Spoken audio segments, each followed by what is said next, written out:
Olá, fique ligado porque Fala Defensor já está no ar. E o programa de hoje abre espaço para falar sobre o direito do consumidor. Você vai conhecer em detalhes a campanha da Defensoria Pública do Estado do Rio de Janeiro, que tem o objetivo, entre outras coisas, de estimular a solução extrajudicial de conflitos e também a educação para o consumo. Para falar sobre o assunto, quem está aqui com a gente são as defensoras públicas Alessandra Bentes, que é subcoordenadora do NUDECOM, o Núcleo de Defesa do Consumidor da Defensoria Pública do Rio de Janeiro, mas atualmente atua como coordenadora, já que a coordenadora, a nossa outra convidada, a defensora pública Larissa Davidovich, ela está de licença, né? De licença maternidade aqui, acabou de ganhar neném, e elas vão nos esclarecer melhor todas essas questões aqui sobre consumo. Lembrando que este é o primeiro de uma série de 2 programas sobre o tema. Então, eu gostaria de começar aqui, vou começar com a doutora Alessandra Bentes, que no momento responde pela coordenadoria do Núcleo de Defesa do Consumidor da Defensoria, tudo bem? Tudo bem. E aí eu queria saber o que é essa campanha exatamente, quando ela foi lançada, e qual o objetivo primordial? Bom, Cris, a campanha foi lançada na comemoração do Dia do Defensor Público, que aconteceu aqui no Rio de Janeiro no dia 17 de maio de 2013.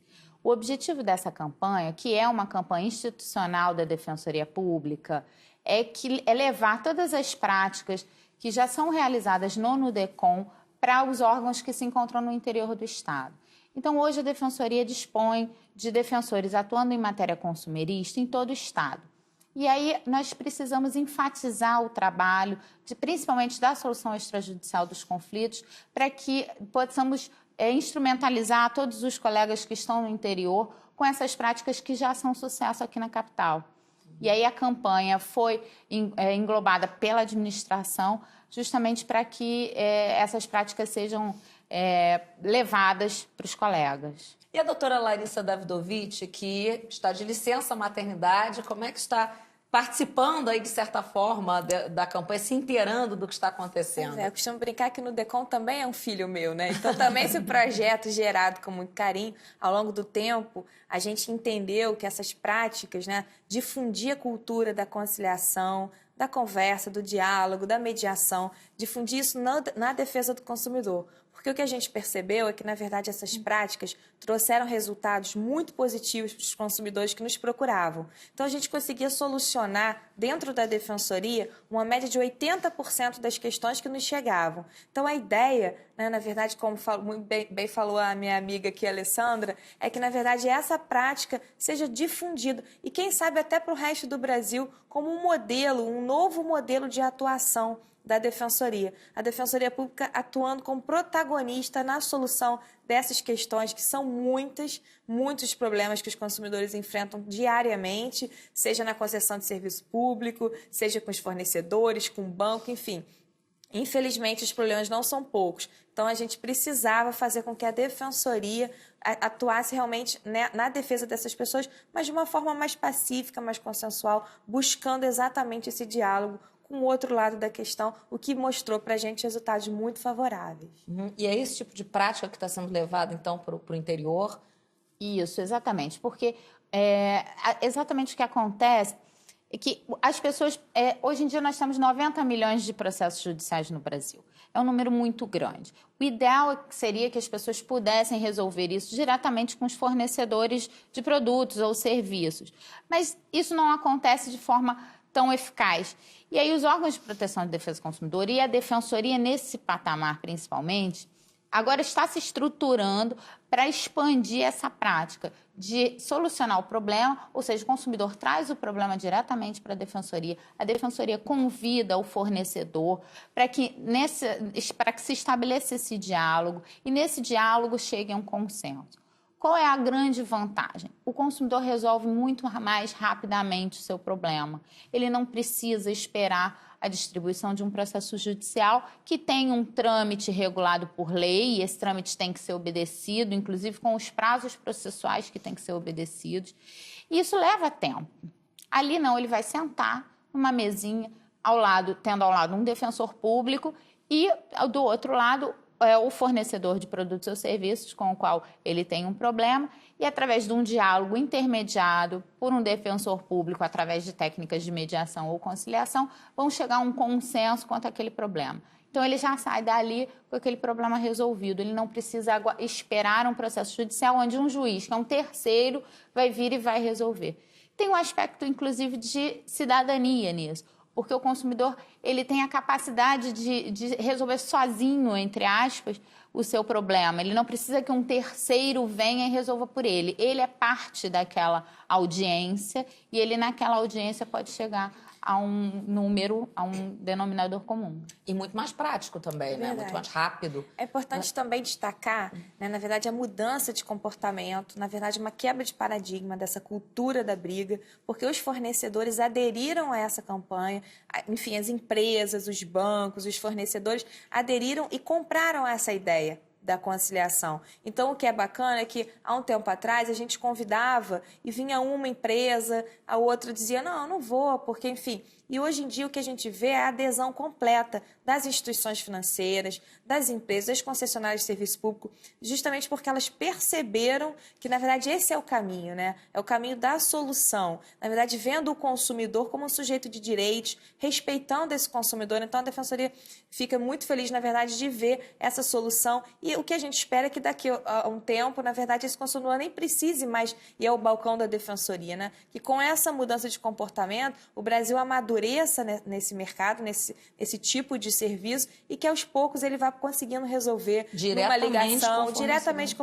Então, acho que a gente está caminhando para isso, a Defensoria está auxiliando, por enquanto está fazendo intermediação, mas a ideia é que com essa mudança de comportamento, daqui a uns anos, quem sabe, no modelo ideal, o consumidor nem precise mais procurar a Defensoria. É importante que, como essas experiências têm tido bastante sucesso, hoje em dia as empresas já nos procuram para poder estabelecer esse canal de diálogo. Então, é realmente, como a doutora Larissa mencionou, é uma mudança de comportamento que nós estamos experimentando na sociedade. Isso é bastante frutífero e bastante importante para o consumidor, na medida em que está chegando à conclusão que o diálogo é o melhor caminho. Pois é, mas aí pode estar havendo uma mudança, até por parte do fornecedor e tudo mais. Mas não sei se ainda é cedo para avaliar isso, que a campanha começou recentemente e tal.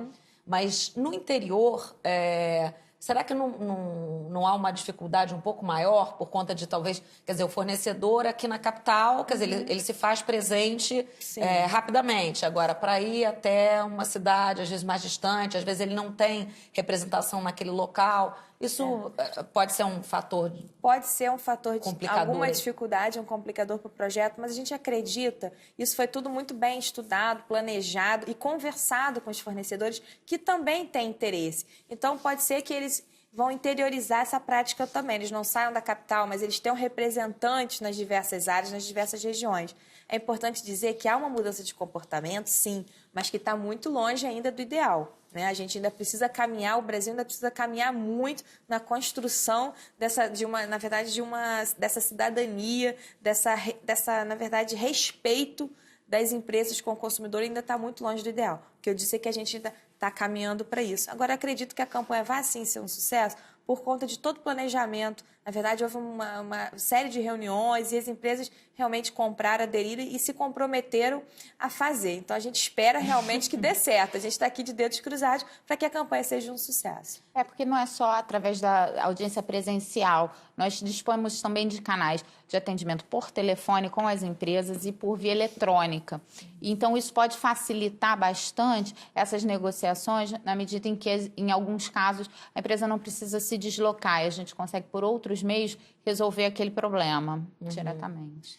Mas aí, como é que haveria uma garantia, assim, quer dizer, gravada essa ligação? Como é que funciona? A empresa normalmente grava essa ligação e fornece um número de protocolo para a Defensoria, tudo através de um trabalho prévio de reuniões e, inclusive, é emitido um termo, um documento que vai ser vinculado através desse número de protocolo com a assinatura do consumidor e a assinatura do defensor.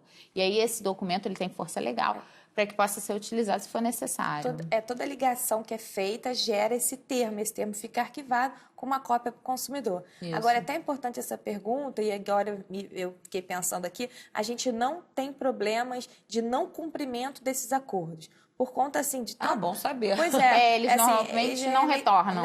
Os consumidores também cumprem a sua parte. É por isso a importância da conscientização que é feita com o próprio consumidor. Ele sabe que ele pode estar ali recebendo um desconto grande, por exemplo, de uma dívida, descontos que chegam a 50%, 60%, 70% no valor de uma dívida. Ele sabe disso, ele sabe do seu compromisso também de honrar com aquela questão, bem como o fornecedor. Então, em anos, assim, a gente não vê problemas de descumprimento de nenhuma das partes, o que mostra também que tudo sendo planejado, conversado, entendido, o consumidor sai daquela audiência entendendo também que ele é sujeito de deveres, não só de direitos. Ele tem que cumprir a sua parte no acordo também. É importante que a boa-fé ela exista dos dois lados, tanto do lado consumidor quanto do lado fornecedor. Porque habitualmente a gente pode pensar assim, mas só o fornecedor vai ter obrigações. Não, não é só o fornecedor que tem obrigações, né? O consumidor também tem e ele também é orientado sobre isso. E aí eu acho que funciona bastante por causa disso. Esclarecendo tudo para ambas as partes, tudo tem que ser facilitado, né? Tudo que é combinado não sai caro. Exatamente, é a frase popular muito boa. Mas a gente vai agora para um breve intervalo, mas Fala Defensor volta em um minutinho. Até já. Volta hoje falando sobre direito do consumidor e também conhecendo detalhes de uma nova campanha da Defensoria Pública do Estado do Rio de Janeiro, que tem o objetivo, dentre outras coisas, de estimular a solução extrajudicial de conflitos e também a educação para o consumo. E a gente estava falando no bloco anterior sobre esta solução extrajudicial, né, dos conflitos. E agora eu queria passar um pouco para a parte da educação, mas antes, só porque eu fiquei com isso na cabeça, para quem está nos assistindo não é da área assim, do direito, não necessariamente estávamos falando solucionar através da mediação ou da conciliação. Então, eu queria saber justamente a diferença básica assim, de uma para outra, porque as pessoas têm uma noção.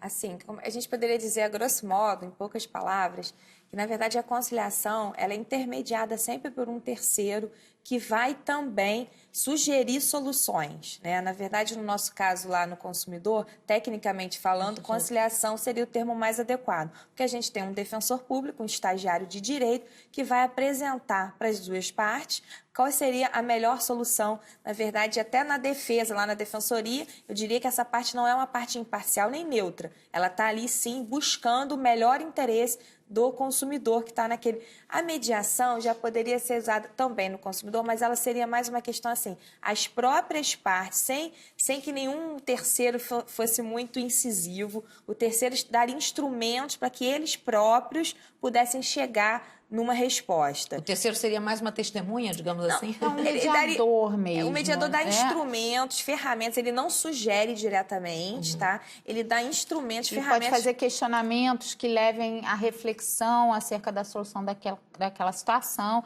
para que as partes, através dessa reflexão, cheguem a um consenso. Mas esse consenso parte das próprias partes. O que a gente faz na conciliação é usar os instrumentos da mediação, fazer como se fosse um papel do mediador, mas tecnicamente ali ele é um conciliador. Diria para as pessoas entenderem que a mediação ela se daria mais naquelas relações que são continuadas, direito de família, relações que envolvem vizinhos, enfim, que as pessoas... Porque se você não dissecar esse conflito, se você numa mediação com dois vizinhos, se você sugere uma resposta ali para eles, não foram eles que decidiram, no mês seguinte outra ação vai ser proposta, porque o conflito foi só... Acabou aquele conflito, mas você não foi a fundo ali daquela questão. E aí eles continuam nessa relação sempre tendo problemas. Então, a mediação seria... Mas o que acontece lá na defensoria é que a gente acaba misturando, porque a gente dá uma de mediador, daqui a pouco a gente é conciliador, o defensor é psicólogo, entendeu? O defensor tem que ouvir, tem uma gente que chora. Multidisciplinar. Tem gente que, assim, exatamente, a gente tem que fazer de tudo. Assistente social, psicólogo, mediador, conciliador, porque numa mesa de audiência, o que acontece muitas vezes, o consumidor ele chega muito magoado. Na verdade, ele está muito chateado com aquele banco, ele está muito chateado com aquela empresa de telefonia porque o telefone dele não funciona, porque mandou uma conta que ele não tem que pagar. Então, o primeiro momento é uma catarse. Ele chega lá, a gente ele até fala... Desabafar. Ele precisa desabafar. A gente fala para o fornecedor, ouve, fica quietinho, que ele só precisa dar aquela... Depois que ele desabafou todo aquele sentimento... Aquela mágoa. O psicológico melhora. Melhora e a gente vai começa a chegando. conversar, né? A parte Consegue prática da conversar. coisa, né? A parte racional. É. Antes era completamente irracional, Essas digamos. audiências Né? podem levar, às vezes leva 1 hora, 2 horas, bastante porque tempo. a pessoa precisa realmente colocar tudo que ela passou para chegar até ali. E o fornecedor tem que ouvir quietinho, porque na maioria das vezes ele está totalmente errado. Olha a imparcialidade. Eu sou totalmente imparcial, por isso que eu Afinal não de sou contas, vilã. eles não estão lá à toa. É verdade. A gente não foi buscar o consumidor na rua, ele veio por vontade própria. Então, alguma coisa aconteceu, né? Se você parar para pensar, todo mundo que está aqui, todo mundo que está assistindo, teve algum problema, conhece alguém que teve algum problema de relação de consumo. É claro. Entendeu? É impossível você viver numa sociedade que nunca teve nunca passou por nada que te levou algum dia a ficar bastante chateado. Então, assim, a gente brinca, mas na verdade o que a gente espera é que o serviço melhore, né? Que o consumidor seja melhor respeitado, melhor tratado e que realmente melhor. Porque a partir do momento que as coisas começam a melhorar e os direitos começam a ser respeitados, essas pessoas não vão precisar estar no PROCON, na Defensoria nem no Judiciário. Então, vamos à segunda parte, digamos, da campanha, né? Porque agora está falando a ideia é que os serviços melhorem, né? Que as pessoas... Quer dizer, isso também passa por essa questão de uma educação para o consumo, né? Talvez não só educação para o consumidor, mas para o fornecedor, que se ele não é cobrado, ele acha que pode fazer o que quiser. É bilateral, né? Essa questão da educação, né? Eu acho que hoje as relações de consumo, elas estão num outro patamar. Inicialmente, na época antes do código, que existia a SUNAB, a gente só fiscalizava preço, né? Depois a gente passou... SUNAB, nossa. Agora eu fiz uma viagem no tempo.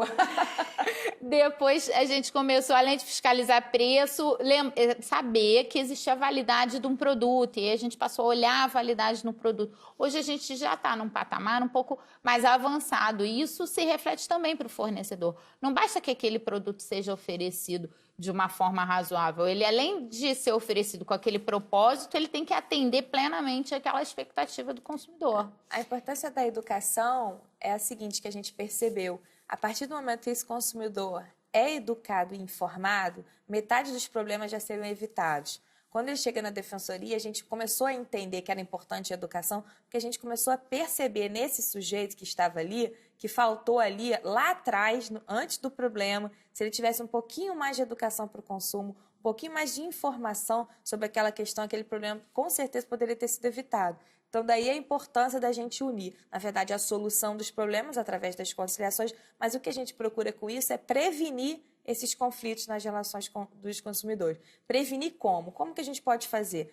A principal ferramenta, acho que acredito que seja a educação. Pois é, mas é isso que eu queria saber. De que maneira é feito isso? Porque a solução, quando tem o problema, a gente já falou, é fácil imaginar. Quer dizer, o consumidor vai lá, procura defensoria, quer dizer, chama o fornecedor, é aquela história toda, e aí já vai resolver um problema que já está ali. Isso. Agora, essa parte da educação, como é que a defensoria atua nisso? Qual é a ideia? A gente já realiza palestras em vários órgãos públicos e privados relativas à educação financeira. E educação para o consumo de um modo geral. Mas a gente, além dessa expansão das palestras, a gente também planeja, isso é uma das ações da campanha institucional, a formação dos próprios funcionários da defensoria, defensores, estagiários, porque aí eles podem agir como agentes multiplicadores dessa informação. Porque quanto mais informação circular, melhor para o consumidor. Quanto mais pessoas tiverem a capacidade de fazer uma análise se aquela compra está dentro de um padrão ideal, se aquelas informações foram passadas claramente, se os juros estão informados ali, se, enfim, todas as informações relativas àquele contrato estão estabelecidas e que normalmente o leigo não sabe, mas quanto mais pessoas tiverem capacidade de informar isso para o consumidor, melhor. Além disso, nós estamos elaborando cartilhas de educação que vão ser disponibilizadas no novo site, que já está, que também é parte de uma das ações da campanha, está sendo construído, e em forma física para ser distribuída para a população, né? Mas é importante também a gente falar que as pessoas foram inseridas assim, no mercado de consumo de uma forma muito abrupta. Antigamente, e eu hoje estou saudosista, né? Falei de tsunami, agora falando antigamente, né? Mas assim, as pessoas não tinham hábito de usar o cartão de crédito, a gente nem tinha cartão de crédito. Hoje em dia, existem pessoas que têm 10 cartões de crédito e utilizam os cartões. As lojas já oferecem os cartões de crédito e nós não fomos educados para isso. Nós não sabemos qual o custo do cartão de crédito, o que ele pode representar, enfim, utilizar esse instrumento. E aí a gente precisa informar realmente bastante. Dificuldade ainda maior porque a sociedade te leva para esse mundo, para esse deslumbramento que é o consumo, né? Na verdade, o consumo ele tem várias facetas. Uma delas é de te inserir na sociedade. Então, tudo muito tentador, tudo né? muito tentador. E a inserção é um status, né? Na verdade, traz felicidade. O consumo é fato que traz felicidade. O consumo, na verdade, ocupa vários espaços, de repente, na vida de uma pessoa. Então, assim, é uma sociedade que já te leva. Faltando a educação, uma sociedade dessa, é esse caos que a gente vive. As pessoas não têm informação, não têm educação para o consumo. Por outro lado, elas sabem que elas têm que consumir para fazer parte de determinado grupo, para se inserir, ou para, assim, até um vazio que você tem, você vai a um shopping numa tarde. Eu já atendi uma senhora que falou, olha, eu não faço terapia não, mas uma tarde no shopping resolve meus problemas. Só resolve naquela tarde. E depois, no final do mês, o problema volta. De uma forma, um volume. Na verdade, o que a gente viu na Defensoria, o que a gente vê todos os dias na Defensoria, o volume das dívidas é enorme. Assim, é do cartão, na verdade, é da conta, é do crediário. Então, assim, as pessoas estão meio perdidas nessa. Como a Alessandra falou, aí eles foram inseridos de uma forma, elas foram jogadas nesse mercado. O crédito é muito fácil. Não, as pessoas obtêm crédito pelo telefone de forma passiva. Eles estão em casa, o senhor idoso, que é a maior vítima, né? Está em casa à noite, 8 horas da noite, e recebe uma ligação. O senhor tem disponível tanto do seu crédito, o senhor quer? Maravilha, né? Dinheiro caro do céu. Como é que vai ser? Como é que eu posso fazer isso? Não, é só o senhor dar o seu CPF, seus dados bancários, a gente vai fazer esse crédito. Enfim, é muito fácil. Então, quer dizer, aí essa questão da educação, a pessoa, como é que ela pode ter acesso a essas palestras? Porque a gente está falando aqui, eu imagino quem está em casa assistindo, eu quero me informar a esse respeito. Como é que ela faz? A princípio, elas serão divulgadas, o cronograma vai estar no site, em breve a gente vai informar. No site da Defensoria. No site da Defensoria vai estar tudo lá direitinho. Agora, é importante dizer, assim, quando a gente for para o interior, quando no Decon for, vai ser tudo muito, pelo menos aqui no Rio, no resto do Brasil, por hora, só se for acessando o site. Mas elas vão ser muito divulgadas. E a ideia, que pode parecer um trabalho meio de formiguinha, mas às vezes a gente tem que começar de alguma forma. E o que a gente começou a perceber é que eles querem ser educados. Eles perceberam, os consumidores entenderam que eles estão ali, ele tem essa demanda, essa carência de informação. Então, quando a gente marca uma palestra lá, o auditório, a gente vê com alegria um auditório cheio de pessoas ávidas. Na própria Defensoria. Na própria Defensoria, ávidas por informação. E algumas instituições nos procuram também, sugerindo palestras, nos convidando para realizar palestras, né? Instituições públicas mesmo. E nós já realizamos em alguns locais e temos também um agendamento para realizar em outras instituições públicas. Então, nós estamos abertos a fazer essas palestras. Maiores informações, então, as pessoas podem conseguir no site da Defensoria. Isso, mas uma função do defensor, viramos professores também. Não é? Eu falei formação multidisciplinar. Mas nós vamos encerrando o Fala Defensor de hoje por aqui. Eu agradeço muito a participação e os esclarecimentos aqui das nossas convidadas, a defensora pública Alessandra Bentes, e ela que é subcoordenadora, atualmente está como coordenadora do NUDECON, o Núcleo de Defesa do Consumidor da Defensoria daqui do Rio, e também a defensora Larissa Davidovich, que é a coordenadora atualmente licenciada por conta do neném aí que nasceu. E você, se quiser entrar em contato com a gente, o nosso e-mail é faladefensora@dpge.rj.gov.br. Já o site da Defensoria Pública do Estado do Rio de Janeiro, onde você pode ter até essas informações que elas falaram aqui sobre palestras e tudo mais, sobre educação ao consumidor, você pode acessar www.portaldpge.rj.gov.br. E na semana que vem você assiste a segunda e última parte desta série sobre direito do consumidor. Eu espero você.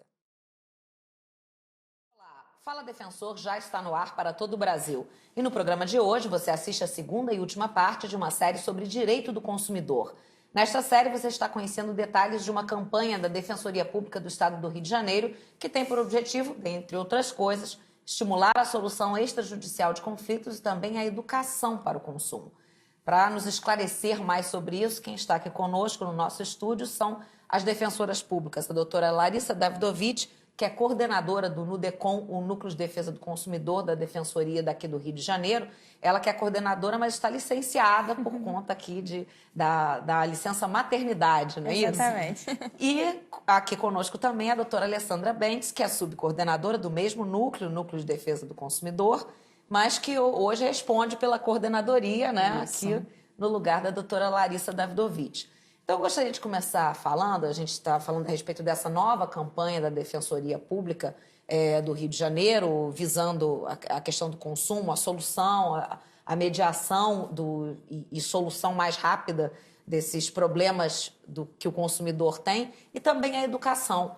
E no programa anterior, eu me lembro que a gente terminou falando exatamente sobre o fato, a doutora Alessandra tinha mencionado algo, dizendo que nós fomos jogados num mercado de consumo e é extremamente sedutor, só que as pessoas não foram preparadas para isso. Antigamente a gente mal usava, a gente via como coisa de filme cartão de crédito, né? Parecia coisa de filme americano. Isso, filme Puxava americano. um cartão de crédito e não era uma coisa habitual do nosso dia a dia. E hoje em dia virou super comum, né? Mas as pessoas estão sabendo usar esse benefício, digamos, do cartão de crédito, de poder pagar mais para frente? Essa acho que é a grande questão, assim. Como o consumidor está lidando com essa oferta tão grande de crédito, né? Na verdade, o que a gente percebe é que, por exemplo, o cartão de crédito, o crédito consignado, eles poderiam até ser favoráveis ao consumidor, desde que esse consumidor usasse, digamos, com moderação, soubesse usar esses instrumentos que poderiam até caminhar ao lado dele. Por exemplo, um cartão de crédito que você sabe usar pode ser benéfico, sim. Um crédito consignado, que tem uma taxa de juros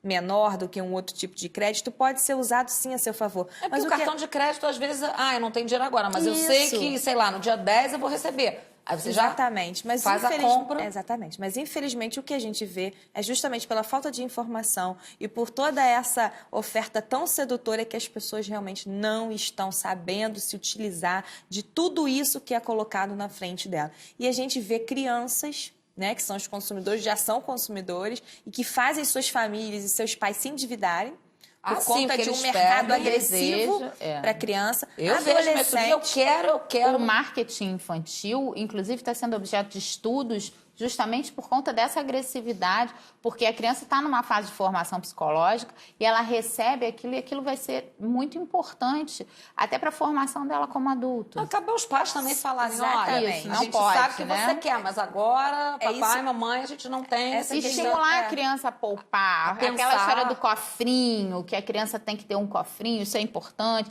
principalmente para os pequenos, para que os pequenos aprendam que aquele dinheirinho que ele vai economizar, ele pode utilizar mais para frente, e aí ele tem a satisfação. Porque as satisfações hoje em dia são muito imediatas, né? A gente quer esse sapato porque eu preciso desse sapato, eu preciso daquele carro porque aquele carro vai me dar um status, como a doutora Larissa falou no programa anterior, que vende-se muito status. Eu acho importante destacar que a educação também é de casa. Né? Como a gente está falando, é a família dizendo, a gente está atravessando um período difícil, então a gente vai cortar gastos, vamos cortar os super. A gente fala muito isso na defensoria, senta com seus filhos, mas há um constrangimento por parte daquele pai de ter que dizer para a esposa que ela tem que reduzir os custos, que aquele filho não vai poder ter aquela quantidade de brinquedos. Constrangimento maior é o estresse posterior. Mas existe uma falsa impressão, até cultural no Brasil, de que o homem tem que ser o provedor. Ainda existe isso. E aquele homem, muitas das vezes, ele se sente constrangido porque ele imagina que não está conseguindo prover o sustento da família. Eu não consegui comprar o tênis que o meu filho tanto queria. Mas se as pessoas têm que entender que eles têm que sentar assim, a família tem que participar da questão econômica. Porque se a família toda não estiver inserida nesse contexto, vai ser muito difícil só para aquele homem ou só para aquela mulher, enfim, para aquele que é o provedor da casa, para que ele possa realmente dar conta disso tudo. Falando de educação para o consumo, importante essa educação financeira em casa com planejamento, ter um caderninho, coisas simples, poderiam evitar grandes endividamentos. Porque aí a gente, com esse endividamento crescente, a gente chega naquele extremo que a gente conhece, que é a nossa realidade no Nudecon, que é o superendividamento. Existe até a comissão, Existe né? a comissão para Isso. tratar dessas pessoas que perderam completamente o controle de sua vida financeira. Muitas das vezes não tem nem condições de comer. E Isso que eu ia começou... perguntar, quando é que o consumidor é considerado super endividado? Isso. Assim, o endividamento começa para todo mundo igual, né? Então é assim, aquela coisa, o cartão de crédito esse mês. E o brasileiro, ele tem uma característica, ele tem um otimismo exagerado, que tudo sempre vai dar certo. Então, assim, não, esse mês eu vou pagar o mínimo, mas mês que vem eu já consigo pagar o cartão todo. Aí mês que vem, não, mas é porque esse mês não deu. Então, assim, isso vai acontecendo, assim como o limite do cheque especial. Não, eu só estou usando esse mês, mas eu nunca mais vou usar. E aí a gente começa a ver o cheque especial fazendo parte do salário. São esses indícios que a gente vai começando. Se a gente cuidasse disso lá atrás, se essas famílias, se essas pessoas fossem mais informadas, mais conscientizadas sobre isso, elas não chegariam nessa questão tão drástica e triste que envolve, assim, depressão, suicídio. Assim, o superendividamento, ele traz com ele é devastador. Porque as pessoas que procuram a comissão, na verdade, o Rio tem uma comissão... Desculpa, foi até o que eu falei, quer dizer, o pai fica constrangido e falar... Muito pior Muito são essas consequências, a pessoa deprimida. E é bastante comum que o superendividado se encontre numa situação psicológica bastante abalada. Cris, ele não tem condições de comer. Ele chega nesse ponto assim, eu não tenho, a partir desse mês eu não consigo pagar o aluguel, eu não consigo pagar as despesas básicas da minha família. Então, é uma situação assim que a gente lá, é difícil até pra gente lidar, porque as pessoas dizem, olha, não tenho mais o que fazer, eu cheguei num ponto que eu tô assim, é o caos, assim, digamos assim, é quase a insolvência, é quase uma insolvência. E aí a gente precisa fazer um trabalho de olhar cada caso. Na verdade, essa comissão tem um trabalho muito personalizado, não é nada em massa, cada um vai ter um atendimento. Tem que ser meticuloso o atendimento, porque se analisa todos os débitos, todos os créditos que aquela pessoa recebe. E aí, na hora que a gente planilha isso e que mostra para o consumidor, às vezes o consumidor toma um susto, porque nem ele tem noção desse débito total que ele tem.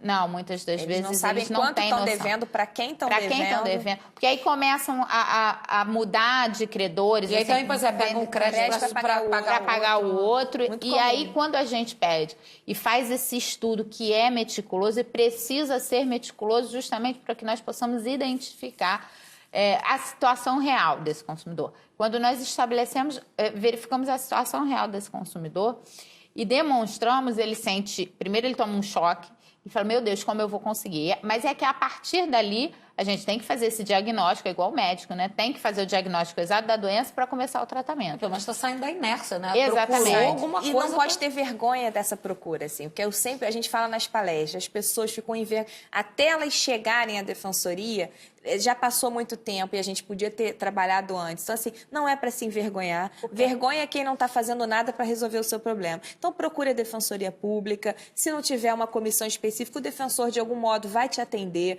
vai ajudar, vai procurar o auxílio do Nudecon nesse suporte que a gente tem ao superendividado.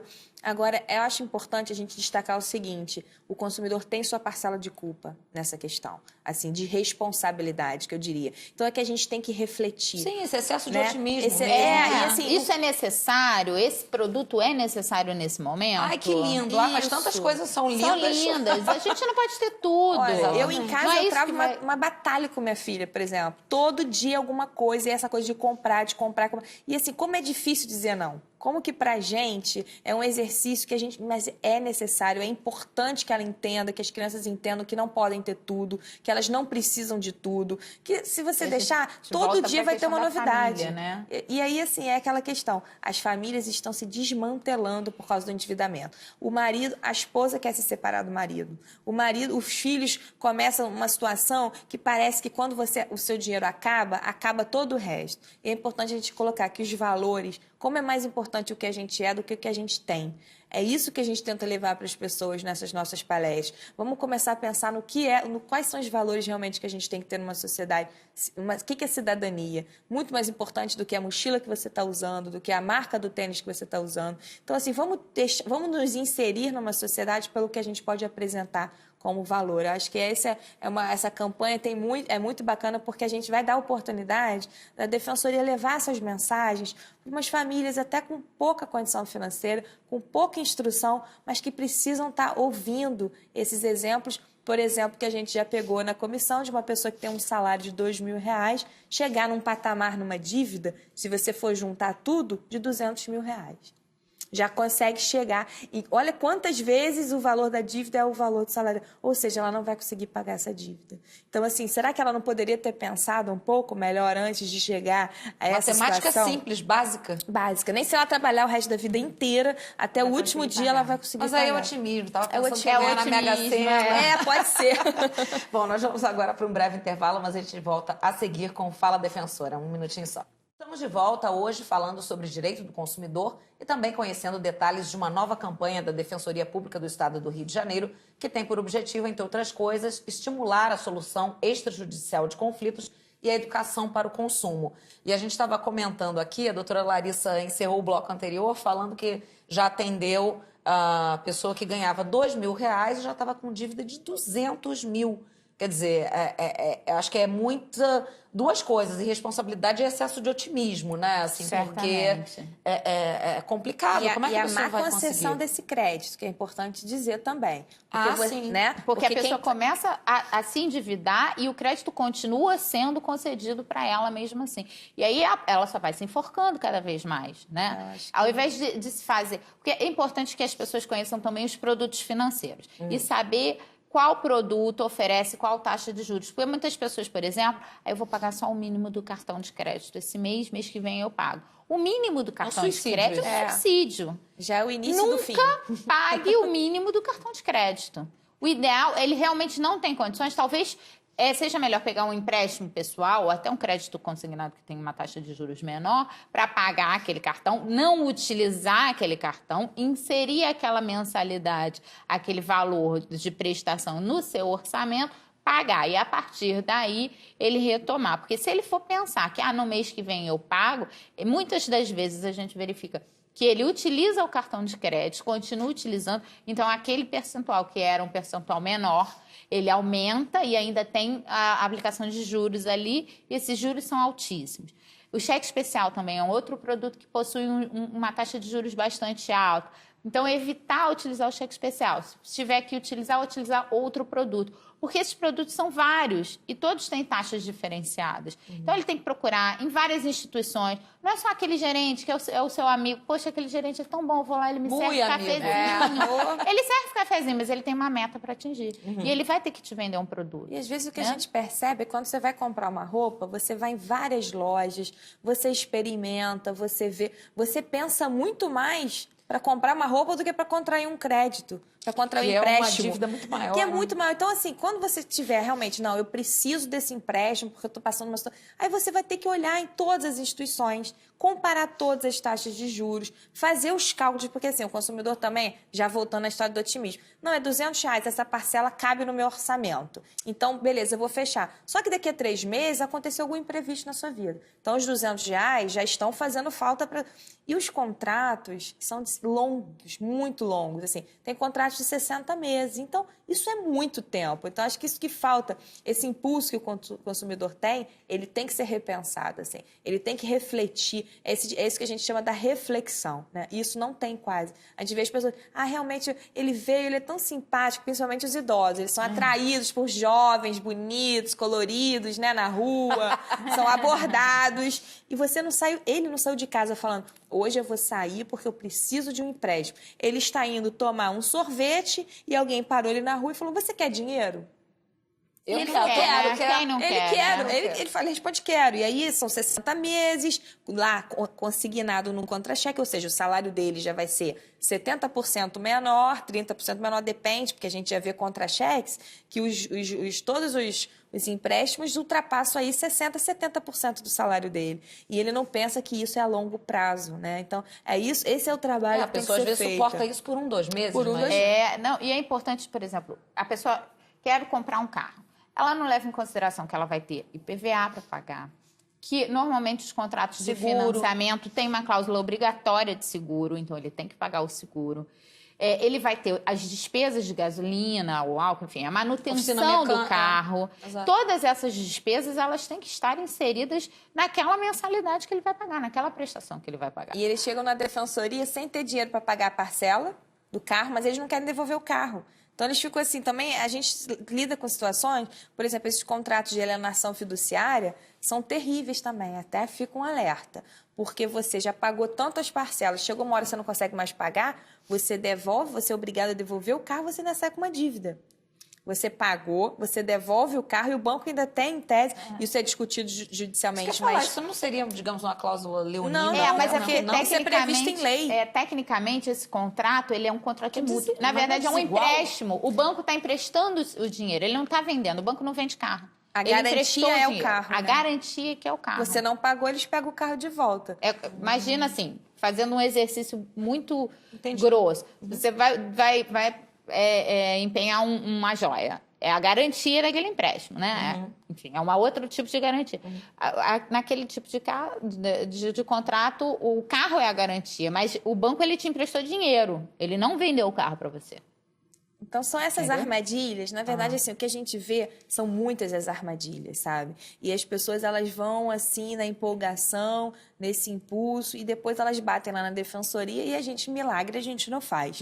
Então, é por isso que a gente está batalhando na prevenção. Aliás, a gente estava falando, excesso de otimismo, irresponsabilidade, facilidade de acesso ao crédito. Agora, há pessoas, porque a doutora Larissa falou alguma coisa aqui no meio do caminho, de aconteceu um imprevisto. Há também casos de pessoas, assim, com uma situação complicada por conta, sei lá, de doença. De repente alguém ficou doente na família ou teve que internar. E aí é outro tipo de endividamento. A gente classifica assim, né? O superendividado ativo, que é isso todo que a gente falou aqui. E o passivo é esse justamente que aconteceu um acidente na vida dele, que levou ele a fazer essa série de contratações. Às vezes a pessoa ficou imobilizada, assim, não pode trabalhar, se divorciou, perdeu o emprego. São esses acidentes da vida. Agora, não é a grande maioria. Sabe? A grande maioria é realmente tudo isso que a gente está falando. Agora, para essas pessoas, a gente batalha por uma proteção especial. Né? A comissão ela trabalha para todos os superendividados, mas assim, o passivo ele precisa ter um olhar atento, porque não foi aquela pessoa que foi desatento na sua, não foi assim um descontrole financeiro, ele realmente necessitou daquela série de empréstimos, muitas das vezes por problema de saúde. E se tratando de saúde, a gente faz tudo, a gente assina tudo. Se a reflexão já não existe no superendividado ativo, quando o passivo que está numa situação de emergência é que não tem reflexão mesmo, e é natural que não tenha, natural, é do ser humano isso. Falando de saúde, até lembrei de casos na defensoria que as pessoas pagam 600, 700 reais de cartão de crédito e você vai ver o cartão, é simplesmente loja disso, loja daquilo, e não tem um plano de saúde. Então, a gente fala a questão da o que você vai priorizar na sua vida também. Porque com esse valor que você está gastando em amenidades, futilidades, que também não estão te levando a nada... A blusa nova que você paga um plano de saúde. Então, assim, outra questão que é importante que a gente faz na defensoria é tentar chamar essa pessoa a si dizer quais são as prioridades. Você não acha que, no caso de ter um plano de saúde para o seu filho, não é muito mais importante um plano de saúde para ele do que uma mochila? É por isso que é uma educação, de uma forma geral, para o consumo, né? A gente tem que pensar, eu acho que é importante que a gente reflita sobre o que é importante, o que faz sentido na vida. Eu preciso ter um relógio para ser feliz. E aí existe uma diferença, quer dizer, nesse perfil, quer dizer, além dessa separação de superendividado ativo e passivo, quer dizer, o ativo que seria esse que sai gastando por gastar e o passivo que seria esse que sofreu um imprevisto na vida, um acidente, algum problema de saúde. Além disso, quer dizer, o superendividado ele tem um perfil de forma geral, assim, pessoa de classe mais baixa, de classe mais alta, mulher, homem, faixa etária, Na verdade, é um fenômeno que pode atingir qualquer classe social. Porque a gente raciocinando mais a pessoa ganha mais pobre, ganha menos. Mas não, justamente, inicialmente pode ter essa falsa impressão de que a pessoa que ganha menos vai se endividar mais. Mas a gente até conhece pessoas que têm um salário pequeno, baixo, e que conseguem até economizar, que é o ideal, né? Que as pessoas consigam viver dentro daquele padrão. Então, ela respeita aquele padrão de vida que ela tem capacidade financeira para utilizar. Mas a gente vê que existem pessoas de classe média alta até, e que se endividam porque justamente querem buscar um padrão maior do que a possibilidade financeira. Então, hoje a gente verifica que não há um padrão definido para o superendividado. Inclusive, assim, homens, mulheres, porque perguntam, são mais homens, são mais mulheres? Porque a gente acaba levando essa fama, né? As mulheres gastam mais. Que a gente é gastadeira e tal, mas na verdade, Olha, o que eu vejo normalmente é o contrário, sabia? Olha, os brinquedinhos masculinos são mais caros, um carro, né? Eu diria, assim, que esse perfil, na verdade, o fenômeno tá aí para todas as classes sociais, desde as classes mais baixas até as classes mais altas, que muitas vezes querem manter um padrão de vida que não podem manter. Então, daí uma causa também do superendividamento. De repente, alguém que perdeu o padrão de vida caiu e um pouco quer e quer manter aquele que ele tinha um tempo atrás. E, enfim, isso também é um grande problema. Mas, assim, o que a gente vê, homens, mulheres, idosos... Os idosos, eu acho que jovens que acabaram de entrar no mercado de trabalho. A gente, assim, uma vez eu fui dar uma palestra numa instituição pública e a responsável do Recursos Humanos me falou assim, doutora Larissa, eles vão ter empréstimo no primeiro contra-cheque, porque eles passaram nesse concurso e já tinha um monte de gente oferecendo empréstimo consignado, então eles já estão entrando na corporação com dívidas. Isso me causou uma espécie, e quando eu desci do prédio, tinha um monte de gente distribuindo panfleto, consignado. As pessoas acabaram de passar e já tem um empréstimo no pacote. Então, assim, realmente é uma realidade complicada de lidar.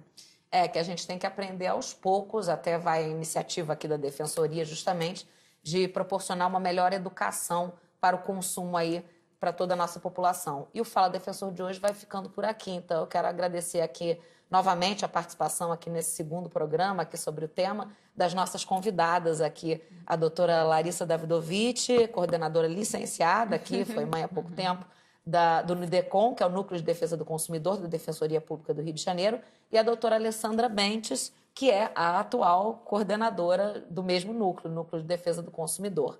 E você que está em casa nos assistindo, se quiser entrar em contato com a gente, o nosso e-mail é faladefensor@dpge.rj.gov.br. Já o site da Defensoria Pública do Estado do Rio de Janeiro, www.portaldpge.rj.gov.br. Lembrando que você pode saber onde tem palestras, onde estão rolando as palestras e coisas do gênero, eventos do gênero, exatamente sobre educação para o consumo. Lembrando também que na semana que vem você tem sempre um encontro marcado aqui com a gente, aqui comigo, em mais um Fala Defensor. Até lá!